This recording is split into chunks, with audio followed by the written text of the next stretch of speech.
Dahil pa rin sa walang tigil na ulan ay binaha ang ilang bahagi ng lungsod ng Maynila. Alamin naman natin ang huling kaganapan doon mula sa ating kasamang si Noel Perfecto live via phone patch. Noel, magandang hapon sa iyo. Good afternoon, Princess. Tama ka diyan.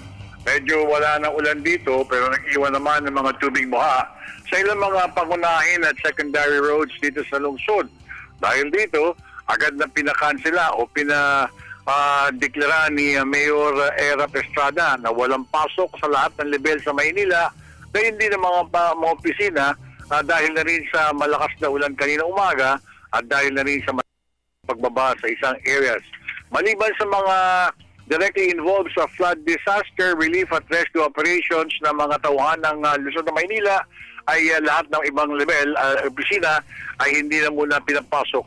Sa kaunlay na balita, Princess, nag-mobilize na rin ang Public Works and Highways ng mga heavy equipment at personnel para magpatupad ng clearing operations sa mga national roads na naapektuhan ng moderate ng nitong si Typhoon Odette sa Northern Luzon area. Yung kanina yung binabanggit doon sa Olongapo City, sa Central Luzon, dalawang road sections sa province of Zambales, particular itong Alusis road section sa San Narciso, at ang Sindo Road section sa San Felipe ay ngayon ay hindi na passable. Pero pinatutupad naman nila Director Region 3 Antonio Molano Jr. ang clearing operations sa ibang sinasabing probinsya. Sa probinsya ng Batanes ay patuloy pa rin ang ginagawang clearing operations pero masasabi naman ni Director Melvin Navarro na passable na ang lahat ng mga kalye sa nasabing lugar.